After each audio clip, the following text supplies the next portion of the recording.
We welcome you into yet another edition of the Lion Country Kia Goon and Ironhead Show. The Dear Goon is here, but at the moment off camera. He'll join us and we'll talk about the weekend that was and the weekend coming up and much more over the course of the program. But Wyatt and Brittany Troxel joining us from PSECU. And first of all, thank you both for coming down today. We're quick to take a look. We appreciate it. Yeah, thank you for having us. Let's talk a little bit about the opportunity here to win the ultimate tailgate giveaway.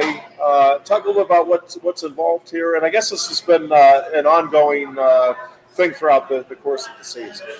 Yeah, thank you. Thanks for having us to talk about this. One of the things, PSECU, being a corporate partner with Penn State Athletics, we'd like to use that opportunity to give back both to our members and future members. And so one of the ways that we're doing that this year is through some giveaways. And so with the pandemic, we know that some people are coming back to Beaver Stadium to watch the football, but some people are staying at home. Yep. We're glad to see those 110,000 people that are there. I was there this past weekend. It was amazing. It truly was. Unbelievable to see that and experience that. But one of the things that we're doing through this giveaway is the ultimate tailgate giveaway.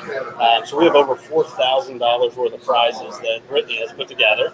She's went out and hand purchased, and so I'll have her kind of talk about some of those things that we're giving away as part of this package. Yeah, so like Wyatt said, we are giving away an ultimate tailgate prize pack, which includes a Weber portable grill, 65-inch TV. We have a sound bar. We have some Penn State memorabilia, Saquon Barkley signed helmet. So it's really cool stuff that we have included in this. It is no purchase necessary, and you can enter at go.pseccu.com/football. So you just hop on that website, fill out some information, your name, your contact information, and you're entered to win. Very cool. Well, it can't get much more simple than that. Talk a little bit about PSECU for people that don't know, just a little bit about what you do and what opportunities are available. Yeah, appreciate that. So we are a credit union. We're the state's largest credit union, and we have over almost $8 billion in assets that we manage from our members. This month, I don't want to take too much away from our marketing department, but we're getting ready to announce a little inside information. We just surpassed our 500,000th member. So thank you to everybody that's watching that is a member. It's awesome. As a financial co-op, our job is to manage our members' money and be wise with that, but and then also give back. And so we do give back in many ways, nonprofits, those type of things, but also through our corporate sponsorship with Penn State. How do we take the sports world that we live in and really bring philanthropy to that too? So we thought what better way than to give this ultimate tailgate giveaway. Now, talk again about very easy to enter. When is the announcement? And do you contact the people then if they win? How does that process work? Yeah, so we're wrapping up the giveaway on November 22nd. I will personally reach out to the winner of the giveaway, and we will announce the winner on our social media sites once we determine that. And this is all just random drawing? Or? Yeah. So we actually we have members of our marketing team that are at FanFest on Curtin Road every Saturday home game. Yep. And so we're actually giving these away. You can grab those. So it's just a QR code. You'll actually see that as part of this.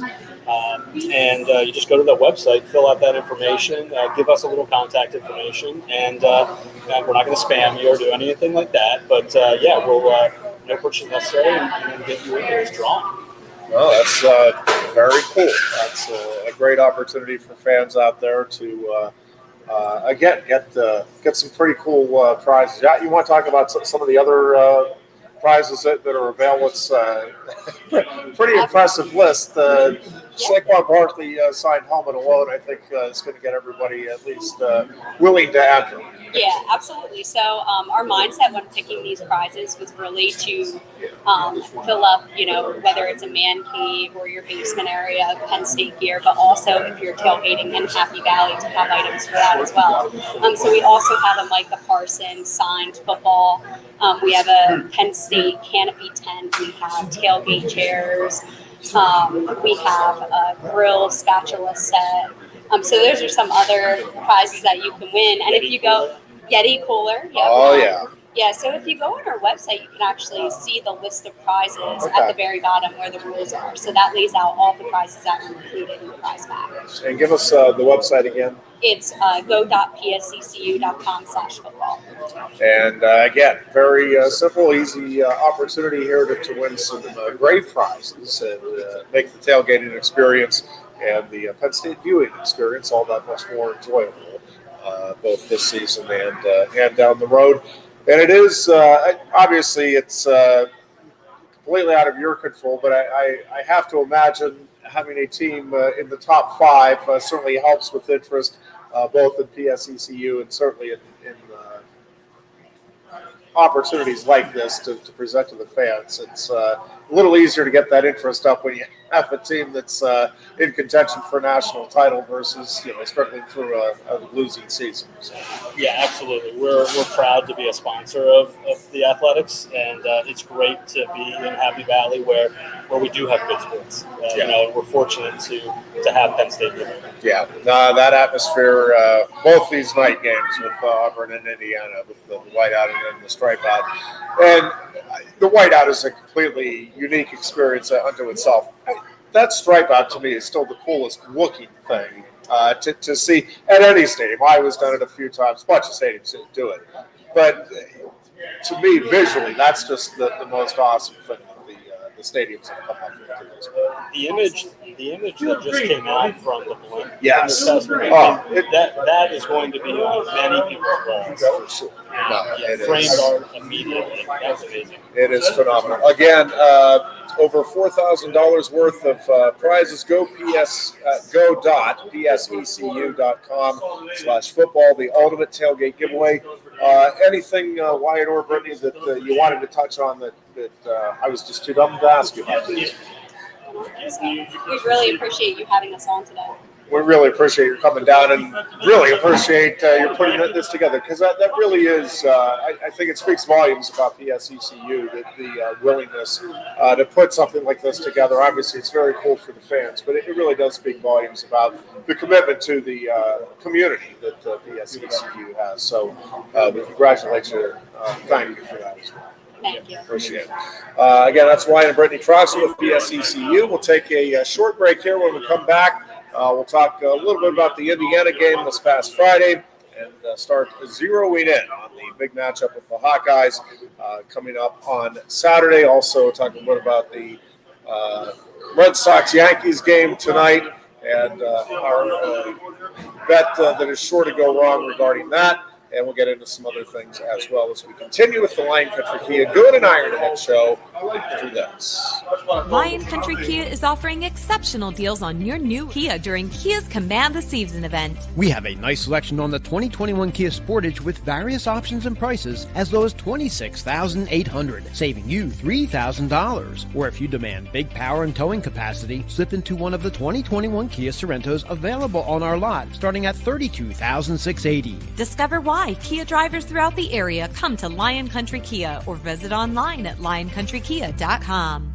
Quaker Steak and Lube is throwing open the garage doors and setting up the umbrellas. It's patio season. Come enjoy great food, drinks, and fun in the sun. There's always something happening at Quaker Steak and Lube, but we're really amping up our event calendars for our favorite time of year.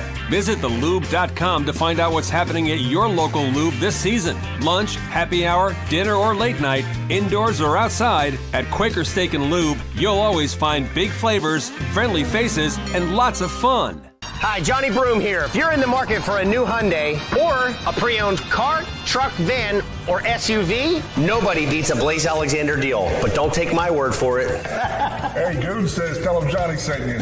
Hey, tell him Johnny sent ya. Tell him Johnny sent you. Wait, tell him Juan or tell him Johnny sent you? Tell him Johnny sent you. Here at Bill Pickles Tap Room, we say, Tell him Johnny sent you. and remember, And we welcome you back into the Lion Country Kia Goon and Ironhead show. The dear Goon joins us, and good to see you after a pretty impressive win Saturday night. Not the game in many different ways. It was not the game I was expecting to see. Margin was about what I thought it would be, and there were certainly some things that were better than I was anticipating, some things that weren't as good as I was anticipating. Bottom line is you took care of business if you're Penn State, and again, fundamentally, defense, as it has done all season long, just stands up big when it needs to. And now you turn the page and get ready for what is by far, unquestionably to this point this season, the most important game and biggest game of the year. I'm going to use your line from last week. What team has shown great wins? Yeah. You blew me away with that last week, and I've been thinking about it, and then I'm watching. This may sound crazy. I think Indiana is really freaking good. Are you crazy? No, I agree with you. I will say I think they're better than people are giving them credit for. Yeah, Tom Allen was a little whiny for my taste Saturday night, but I really do like him as a coach. I mean, I do think he is a top-notch coach. I think what's holding Indiana back right now is Penix is just not. He's not good at all. Yeah, I don't know how his confidence or where his confidence, but he's got shaken or taken away. But it has. I mean, you just watch him, and he made a throw. His best foot. He made a throw in the first quarter where he must have been seeing goblins coming at him, because it was like when you get shell shocked a little bit and get hit a little too much. Yeah. He threw a ball off his back foot, fading away, and then threw 10 yards short of the receiver into the ground. It was like, oh, dude. And I was just like, this is not the same kid we saw last year in our game, because that kid was an absolute menace. He was unbelievable. Yeah. I mean, that just goes to show, how bad and how long it really does take to come back from an ACL injury. I know we were just talking about Saquon off the air, but he's starting to come around again. It's been about a year or so. But the Penix thing was unbelievable to me. I just didn't like how he played, but I'm telling you right now, that Indiana defense is freaking good. Yeah, I mean good. I agree with you. I think that's a good defense. I think Penn State's going to see an even better defense here Saturday afternoon. Yeah, obviously. You're going back to the wins and stuff like that. So I'm saying Indiana's loss to Cincinnati was by, in essence, 7 points, because it was a late pick 6. Yeah. And then you see what Cincinnati did to Notre Dame, and it was just like, holy crap. So I just loved how Indiana's defense they were just like, we're playing, man. We're not giving up. And they played all game. No, and truthfully, it's a lot how I felt after that Auburn game. Just a lot of respect for the opponent, and at the same time, like what you're seeing right now from Penn State overall, finding ways to win, finding different ways to score. Running game, you're still not getting those tough yards when you need them, and it's killing. And that still needs to be worked on, and hopefully at some point that comes together, because really I think everything else is pretty much there now. I mean, you might have a day where something lets you down, miscommunication or breakdown, whatever. But I mean, everything else has been pretty consistent this year, and like all big games on the road, but even more so, right? This one Saturday afternoon feels like it is going to come down to turnovers, and Iowa has been. Both these teams have been terrific, both at creating turnovers and at taking care of the ball themselves. If you watch that Maryland game Friday night, normally I would say it's really impressive that Iowa got 7 turnovers, but Maryland pretty much handed them four. Yes, they did. Like it wasn't like it was like, here you go. Can you catch it, Iowa? Oh, you can. Look at that. You did it. I dare you to catch this one. So now you still got to make the plays, right? I mean, Penn State's had some opportunities that have gotten away, right? Pick sixes that could have been.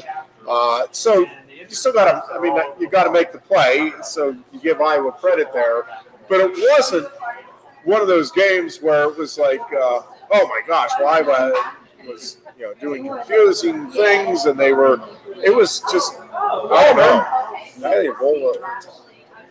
just did not look good. Well, I'm laughing at Mikey Mister over here, a good friend of the show. He's on here.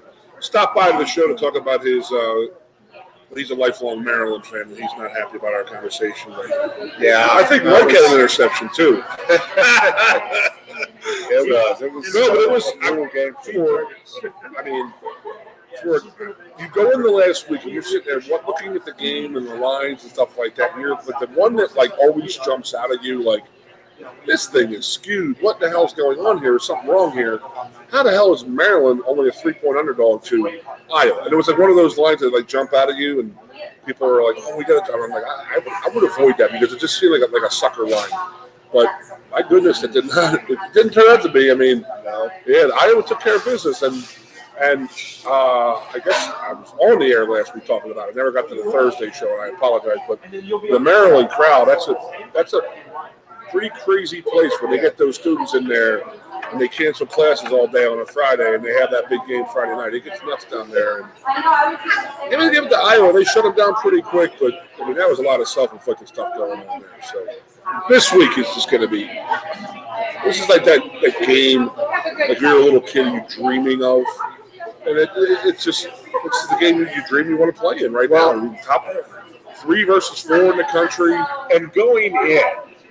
Right, and I don't know that, again, with our history on the prognostications, I would bet. We're doing great this year. I would bet this would be a 63-56 game now. But going in, this feels like it should be old school Big Ten football, right? Both these teams are really good defensively.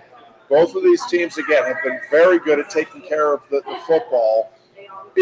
Going in, you feel like it's going to be a game where, a mistake or two, right? Like it's you turn the ball over and you give the other team a short field. That could be your game right there. I am predicting. Yep. Penn State exposes Iowa's defense for what they are. That's just my feeling. And I've been, like you said last week, we've been bullish on these guys all year. Yeah, I just thought that they had the. We put a little more together against Indiana Saturday night, and I'm with you in thinking that Indiana has a really good defense. Yes, they do. I am with you on that. If I can remember the middle linebacker's name, it wasn't the monster kid. That was a great first name for a linebacker. Yes. But the other kid made 418 tackles in that game. It was unbelievable. Yeah. But I mean, I just. You said last week about what big wins, and Iowa's big win was Iowa State. And then Iowa State goes out and gets beat by Baylor 2 weeks later. So it's like, are they really that good?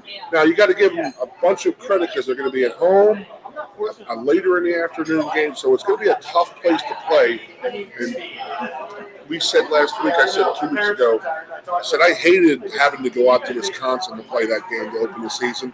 But, boy, is that going to take dividends this week. Yeah, I mean, it really is. I mean, I agree. Yeah. There's nothing you see in Iowa you didn't see in Wisconsin. Yeah. It's going to be just as crazy an atmosphere. Absolutely the exact same thing, just different colors. Yeah, and I think a better football team, as it turns out. To go back to your point, that the win over Wisconsin isn't looking quite as impressive now. Although, again, it's funny because teams change over the course of a season too, right? I mean, the good ones obviously keep getting better and better, and a team that you certainly expect that this Penn State team in November is going to be much better than the team that played Wisconsin to start the season. That's the way it should normally be progressing. But again, confidence can play a factor too, and I just think that Wisconsin team and Mertz. And I don't know how much you throw it back to what happened in that Penn State game, but they are not playing as good a football as they did against Penn State that day. That they are on the wrong trajectory here as a program. Is it a running team trying to make their quarterback into a passer? Yeah, Auburn I thought got a good win. I mean, I know LSU isn't lighting the world on fire. LSU on a Saturday night. It's at LSU, yes. And I have to think that as I was watching that game, I think Auburn having that experience at Beaver Stadium helped them be able to handle everything against LSU there Saturday. No doubt in my mind. They went there and said, you know what, they can't get no louder and crazier than it was in Beaver Stadium 2 weeks ago. And that's what they played. Yeah, so I think the Penn State Iowa game is really intriguing to me because I like what Penn State is doing right now in terms of being able to game plan for each game. And I am really curious to go back to your thoughts on exploiting the Iowa defense. I really am kind of excited to see what Penn State will throw at Iowa offensively. And I will throw you Jahan Dotson. And listen, well, the one thing I think that you may see a little more of is the outside running game. I think Penn State is having trouble running the ball up the middle. There's no question about it. But I think if you can get those guys in a little bit of space and maybe, pitch it out and let them try to, pick a hole or, create a seam for themselves there going downfield. And I also think, and we're seeing it bits and pieces, I really think this game Saturday afternoon has a chance to be a game where the tight ends truly shine. Because you have to figure Iowa is going to try to take Jahan Dotson out of the game as much as it can. I don't think anybody can do that. I think Dotson is that type of a talent that you can zero in on him, you can double team him, it's not going to matter. He's going to get his fair share of catches. But I think their objective, my guess is I was going in saying, listen, take away the big play, right? We don't want the 80-yard touchdown pass.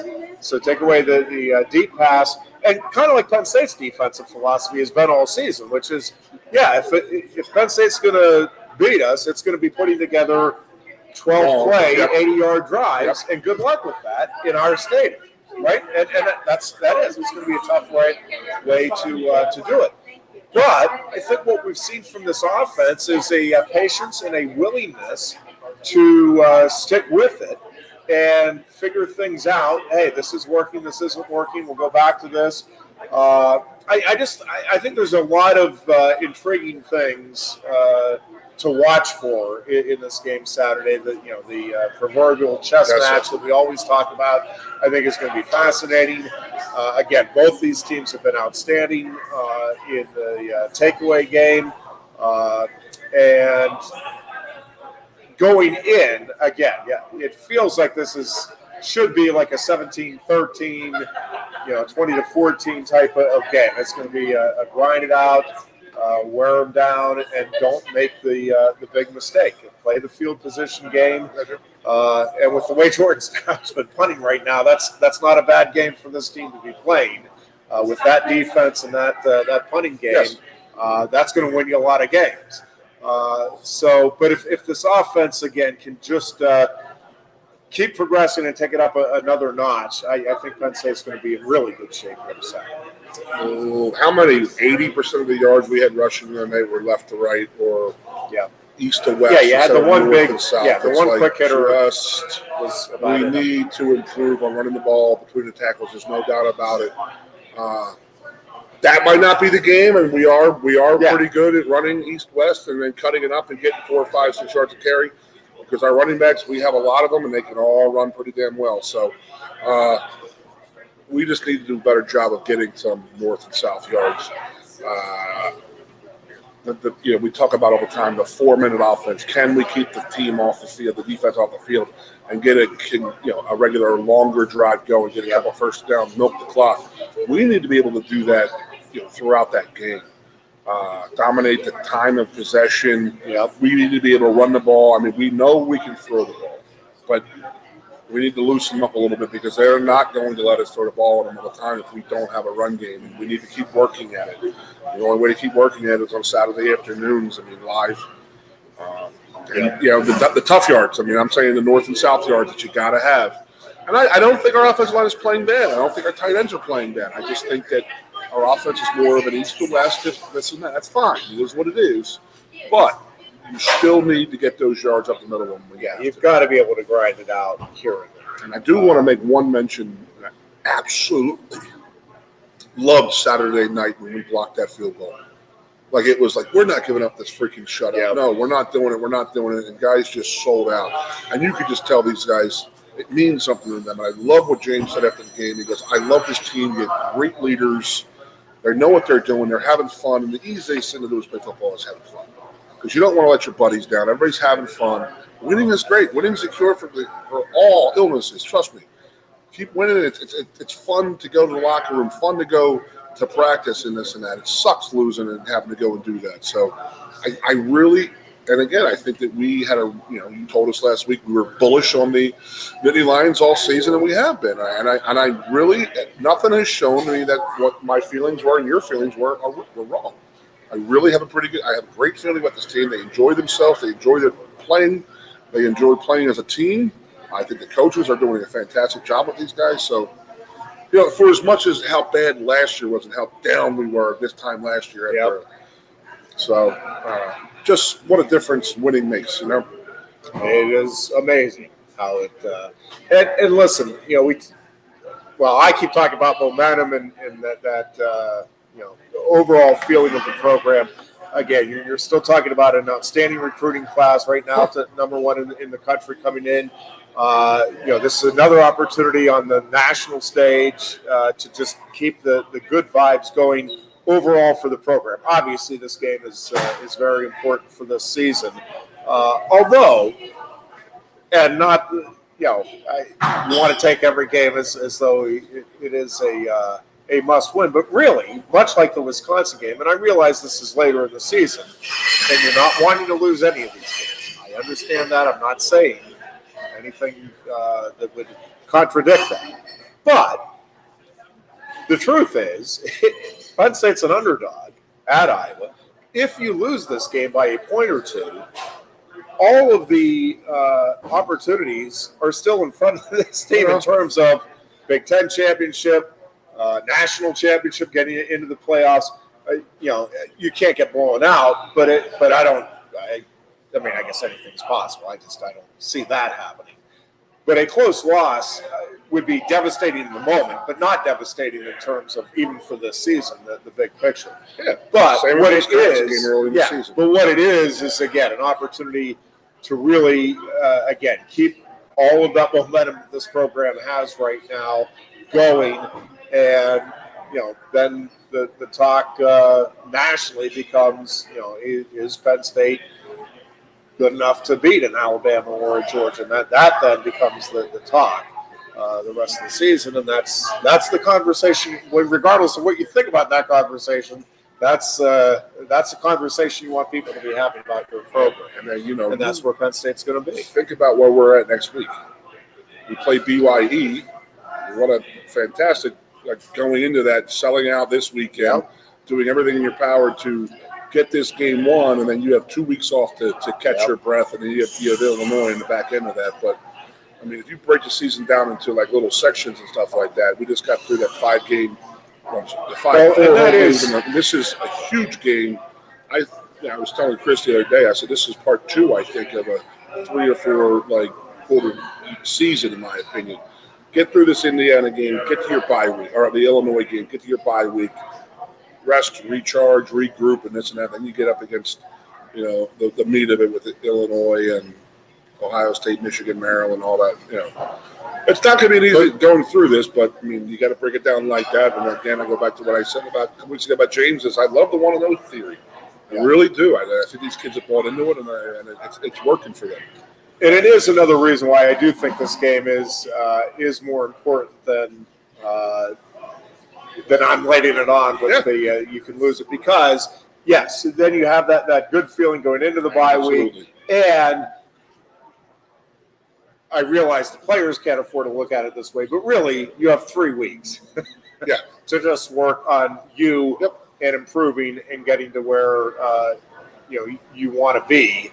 To be able to compete, ideally, for a national title year at the end of the year. But it really does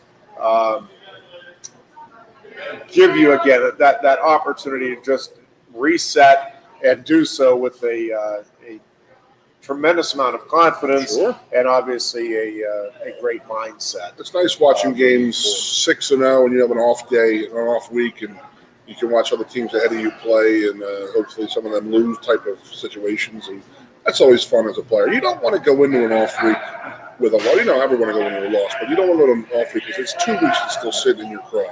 And it stinks. When you lose, you want to get back on the field as fast as you can to get that out of your system. So, again, I think James has the pulse of this team, and he's going to let them know that, and then they're going to realize that. And, I know we have a super, super young team, and that's a great thing, but we have great older leadership. It's been really, really good this year. It has. Yep. And, again, they are playing with a passion and a purpose that, the really good teams have to. All right, here's the thing. I mean, as a fan, as a former player, I look at, just say, a quarterback sack. How many defensive linemen or defensive players are out hugging that guy who had that sack? There's a lot of them there. They're having a good time. They like that guy. They're playing as a team. It's fun. No one goes over and helps them up. No one, they don't get all jacked up after a sack. These guys aren't having fun, and they don't like each other, type of thing. Suspicion rocks in. Yeah. Same thing with an offensive lineman gives up a sack. They better be 3 guys that pick that quarterback up and apologizing. That's just the rules, And then if you don't see that, then you realize that these guys don't like that kid, or they're not playing as a team. That's always a weird thing that I always watch. As the running backs who get knocked down, who's picking them up? Are there guys running to pick them up? And that's when you're playing for guys that you love, and you see our guys doing that. And I go back. I really think that this team is passionate about each other. They're playing very well together, and it's easy right now. You're 5-0, so that's easy to do. But I really think that this team is different than the past few years. No, I'm with you 100%. And I did not pick up Kerry Collins, but one time in 1994. Okay, and I hurried back to get him. I think out of disgust for what I allowed to happen to him. But it was only once. Only once. That's a good thing. Yeah, Wally got it once and a half.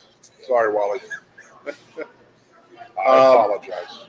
Real quickly, too, just on the wrestling front, the World Championships, David Taylor finishing with a silver. I will say the crowd over in Oslo was phenomenal, and the Iranians love their wrestling. I mean, they love their wrestlers, but they just love the sport. And David was right there. It felt like it was going to be kind of the same thing as it was at the Olympics, where he was going to get a late takedown to win it. Would have tied the score, but it would have given him the win. But Yazdani was able to counter it nicely and ended up getting the late takedown to win it 6-2.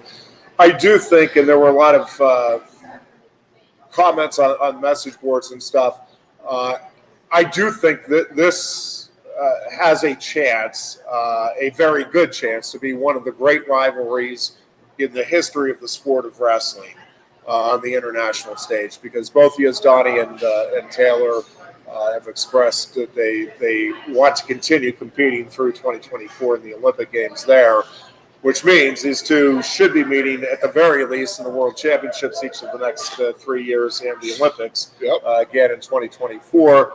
And there may be some other events in there where they'll clash as well. Those two are just at such a high level, though. I mean, it kind of feels like Alabama-Clemson college football for those many years there, where there's a bunch of other really good wrestlers at that weight class, but there's nobody challenging Taylor and Yazdani, and those two are just really special guys. And it's kind of neat to see two guys in their prime getting the opportunity to compete against each other. Yazdani's already a legend. For each other too. And Yazdani's already a legend in the sport.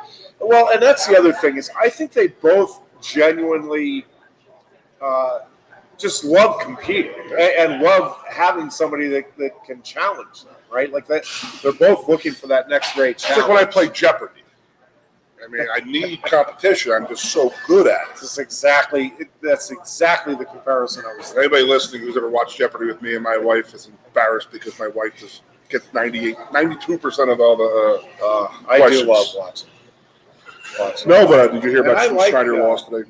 What's that? Schneider lost today. Yeah, Snyder They got lost the silver. team. Thomas Gilman won gold, if you didn't see that yesterday, which was really cool. That kid is, again, same thing, just somebody that is passionate and truly living his best life. How many right? revenge matches happened from the Olympics? There were a few. Yeah.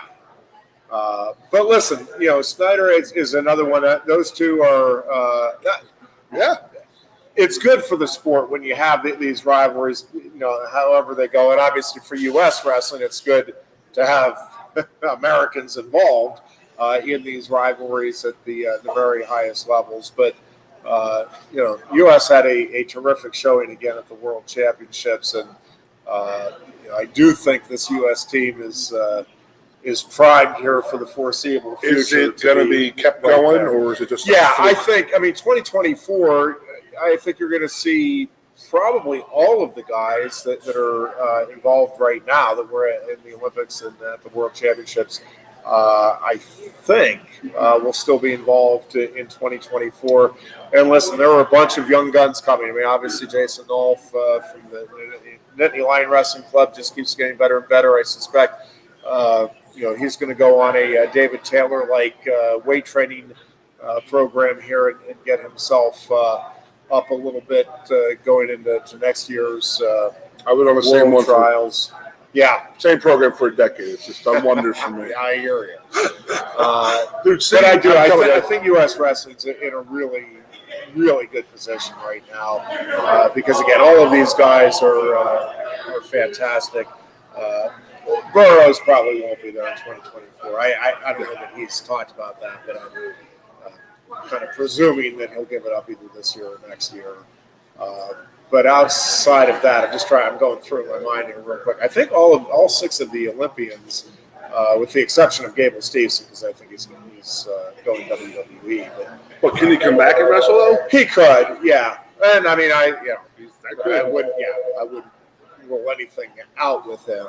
But I'm not expecting him to. Is he doing WWE and going to wrestle for the Gophers? I don't think so. I think my understanding is he's just going WWE. Although I see there's a preseason ranking that came out and it has him number 1. So, but he's said that's what he wants to do. Is now go to the WWE.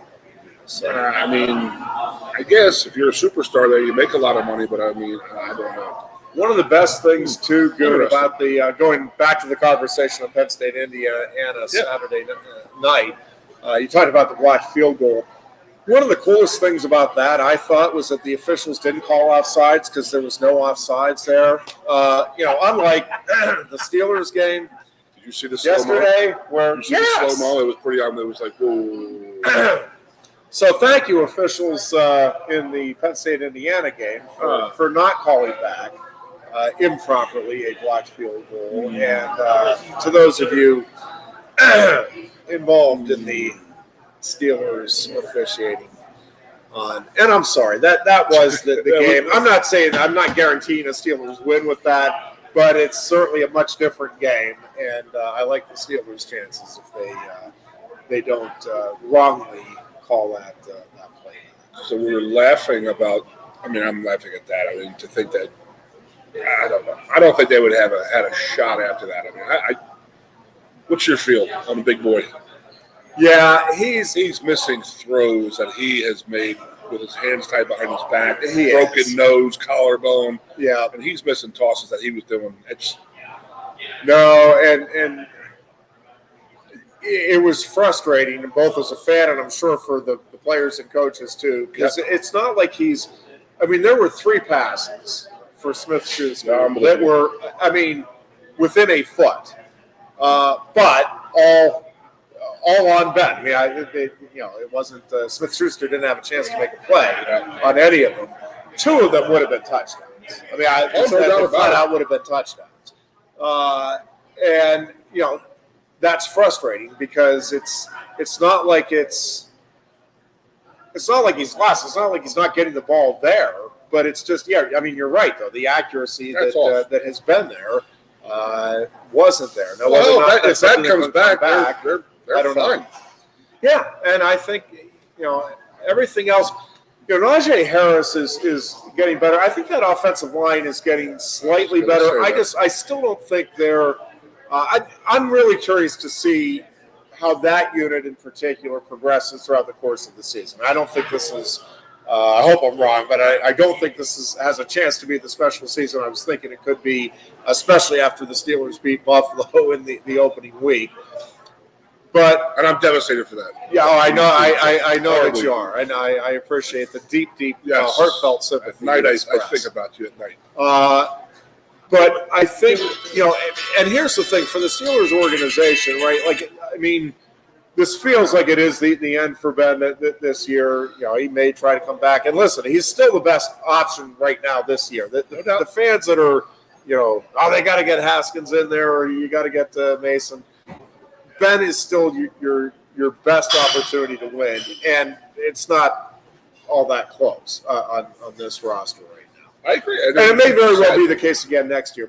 But here is the difficult situation, because I was talking with a friend of mine today. It's like, would you almost not, and they wouldn't, but would you almost rather see the Steelers kind of tank it and get a high draft pick? Oh, but I don't think there's this quarterback class last year, right, was phenomenal.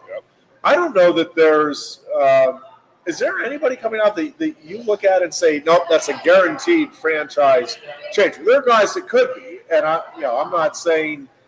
And it's interesting because you always think you have to get a top 1 to 5 pick to get that franchise quarterback, but Ben Roethlisberger wasn't that. Mac Jones looked great the other night. Yeah, I think Mac Jones is, it's going to be development with him, but I think he is the long-term and a very successful successor there. That is going to work out just fine. Let's go back to your Steelers here. So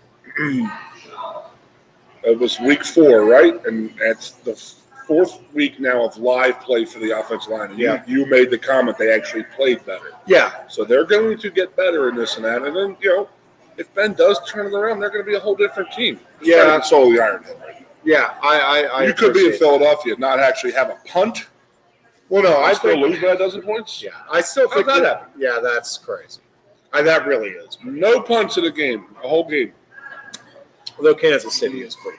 They're not bad. Kansas City's defense is absolutely atrocious, though. Yeah, they're not what they were. They're not going to go this year, and there's no way in heck they can win just with offense. Yeah, as good as it is, but. Yeah, and we're talking about in college. Who's the Raiders. Who I thought the Steelers. Yeah, they lost to the Raiders, but man, nobody's going to slow down that offense. Yeah. The Chargers slowed them down pretty darn effectively. That was a pretty impressive game. It was very impressive. Herbert has really changed. He's come out as the top of the 5 quarterback classes last year. Yeah, for sure. And he is absolutely killing it. And he just looks different. I got a friend who's a Chargers fan, and he's been in my ear for a year and a half now, saying he's going to be the best one. He's going to be the best one. He's going to be the best one. Yeah. Ooh, speaking of Oregon. Yeah. Joe Moorhead, did you hear the surgery and all that stuff? I couldn't believe it, man. Yeah. And you know what? They didn't win the game. Joe Moorhead not coaching on the sideline. They lose to Stanford, man. You do wonder. Crazy to think about. I mean, how much that guy has to do with what's going on out there. But that was another one, because everybody. I think when we were talking about it, you're like, well, yeah, but Oregon was really like, Ohio State, they're not that good. Ohio State, and this is a Stanford team that has a couple of unimpressive losses. Lost to K-State. Resume for crying out loud. So lose to Kansas State. But again, it goes back. Both college football, big time college football, and the NFL. Yep. Right, like. And it's one of those things. It is easy to say, and it is easy to preach consistency. It is not easy to go out there and grind it out each week. Like, you're going to have weeks throughout the season where everything is clicking and it just feels like everything has come together. But you're going to have days, I don't care how good you are, how well prepared you are, there are days where it just isn't coming together. And it could, weather can play a factor. There's all kinds of things. that can come into play. And it's just, each week is truly a season unto itself, and you can't, just like you were talking about with Cincinnati and Indiana, and then Cincinnati blows Notre Dame's doors off. Crazy. Do I think Cincinnati is invincible? No, I think that's a very beatable team.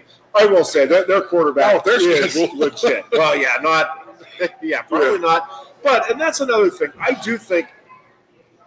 hope, and not at Penn State's expense, but I hope Cincinnati does get into the college football playoffs. I really do. They're going to have one win. Because, I'm just telling you, I hope that they do, because I think that is good for the game. I also think it's why they have to expand the I'm with you on that. But, I mean, not at the behest of a Penn State or a power. I mean, if Penn State goes through this conference division with one loss and then wins the Big Ten title still, I mean, and they're not in if it's a close 3 points or less loss at Iowa or at Ohio State, I'm with you. I still think that overall resume for Penn State, winning the rest of the games, regardless of what the scores are, with the resume to this point, I'm with you. That would be, to me, more impressive. I'm sure ESPN can find another SEC school to put in there at 3. Absolutely. Get 4 SEC schools if they can. I'm with you, buddy. I mean, I know you went into the season like that's your thing. Like, how are you a non-Power 5 school when you don't have all these wins, and you start your season and you're not going to go to the tournament to the Final Four. It stinks, but I mean, it is a problem why they're leaving the AAC and joining the Big 12. I mean, because they need that, because they don't have it right now. They need that power of being in a conference. So I'm looking at their schedule. They have nobody left, other than those Temple Owls this week on Friday night. But their one game they have left for their ranked opponent is SMU late in the year. And then I just don't think that the resume they're going to have. It depends on how the Big Ten shakes out, how Oklahoma does, how the SEC. I mean, I think we're pretty safe and secure saying there's going to be. I mean, Georgia and Alabama are going to be playing in the. I'll tell you, Georgia is a really impressive team. And not much speed on defense. That's what scares me down there. Yeah. Oh my God. Yeah, and I will say, if to get carried away for a second and envisioning the college football playoffs with Penn State in there, the one thing that would really concern me for Penn State is the line play, though, matching up with Georgia and Alabama. Those guys are still a little different level when it comes to the line. No doubt about it. A whole different level. I think John Dotson and I think the skill players are as good. And listen, obviously Alabama and Georgia have terrific skill players. I think Penn State's the equal there. I think where Penn State would have to out-scheme and come up with some things to overcome what I think would be a shortcome on the line. No doubt about it. At this point. And listen, it's something that James Franklin and this staff have been addressing, and the line play has steadily improved, and I think will continue. I mean, I think Penn State, with this class coming in and maybe one more class can get to that elite, to go back to James Franklin's words. But I mean, I really do think Penn State is working toward getting there and being consistently elite, not just consistently good. But they're not there yet with the line. Well, they got that one more hurdle to get over, in my opinion. I mean, they have beat Ohio State in the past, but yes, they need to have that. Like, what do you think an Indiana fan is saying right now? They're not saying crap about our run game. Or an Iowa fan. An Iowa fan sitting there going, "Oh, we got to stop these wide receivers," and that's it. And you stop Penn State. That's how I feel. Yeah. If you have the recruit against Penn State, they have a great defense, really good special teams, and then the fact that they can't say we have a good run game makes me ill. But it is what it is. It's a work in progress. I am seeing improvement, so I'm actually been okay. I mean, years past, it's been a lot of just, okay, he's not working. Try this guy. We're keeping the same guys in there. They're growing into a cohesive unit, and again, that will pay off in the end. We're also staying healthy, which is a huge thing. And that's the other thing is that, even if you get a couple of guys, so it's not major injuries, but a little banged up Saturday, right? You have then a couple of weeks, and really you can afford to rest a couple of them even against Illinois. I know, don't take anything for granted, but I'm taking that one for granted. I did put my liver on a 10-day IR. After the last 5 weeks, it was it's time. It's time. 10 days, we'll pay you. Well, you got to go on the IR. Retroactive to Sunday, though, so it's okay. A couple other quick things here, Goon. Any thoughts on our dear friend Urban Meyer and the trouble he has gotten himself into down in Jackson? I have to borrow this line from a friend of mine, but Urban Meyer is a powerful man to get Facebook and Instagram shut down because of that video. Very impressive power. Very impressive. And then you're starting to see a lot of little stories come out. If you dig down into a wormhole, into a little rabbit hole, you're going to find a lot of little people making this and that comment. No pun intended, exactly. But you're seeing a lot of that stuff right now. But okay, I mean, the report came out from the Jacksonville Jaguars that he specifically did not go speak to a team, and the players were sort of pissed off at that because he didn't have the whats to go and say, hey, I screwed up, I'm sorry, guys. So he went to each group individually in their position meeting rooms, and they said he walked down the hall to the meeting rooms and got laughed out of each room. Like as soon as the door closed behind him, it was complete, oh my God, ha, ha, ha, laughter from the guys, because this is a guy who preaches all this and right choices, stay with the right people, this and that. And then you've always heard rumors of some infidelities and some craziness. You don't know if they were true or not, so you don't like to add to them. But you got something like that, and and it's like, yeah, because he made a big thing about Lawrence going to Las Vegas for a bachelor party. Yeah, they want to stay.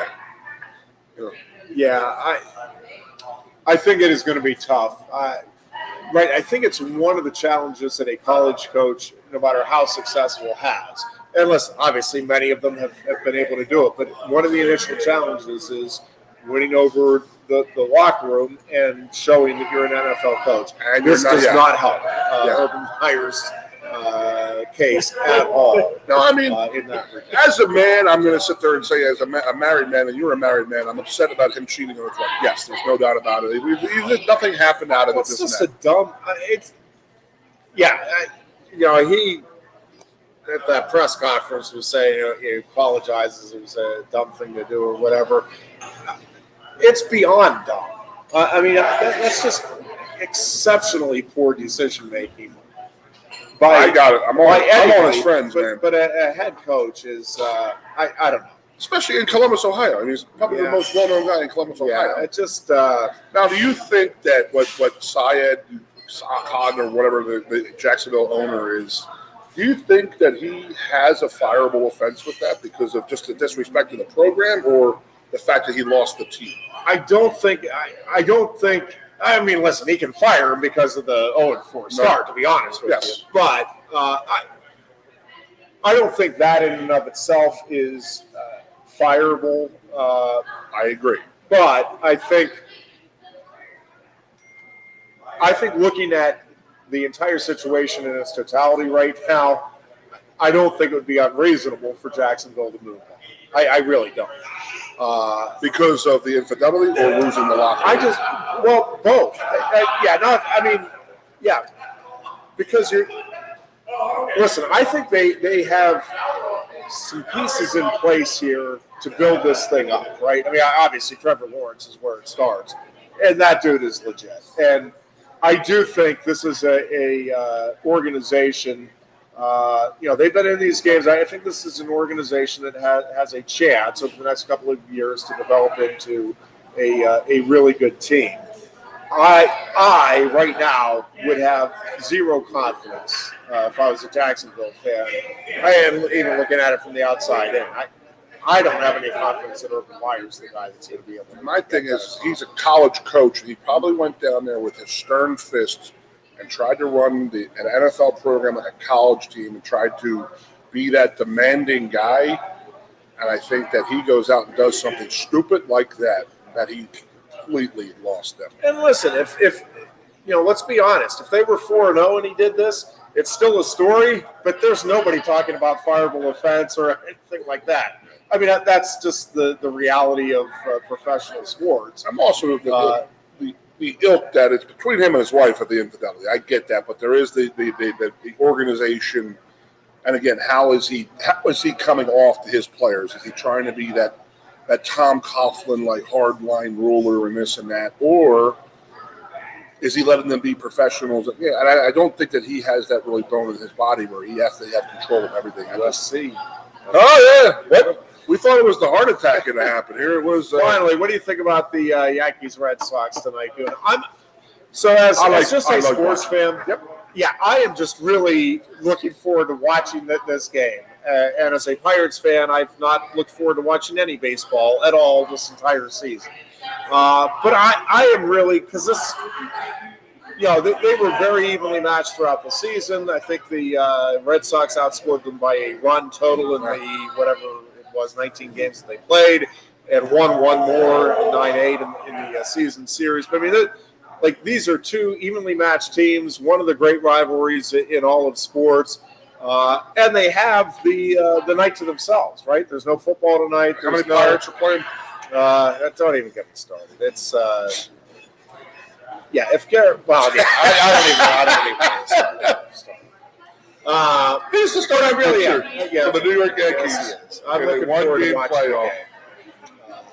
I'll be curious to see how it all shakes out. I am a little surprised that the Yankees are the betting favorite in this, only because, again, Boston was slightly better during the season at home. I don't know that home field makes much, if any, difference in postseason baseball, but I'm still a little surprised.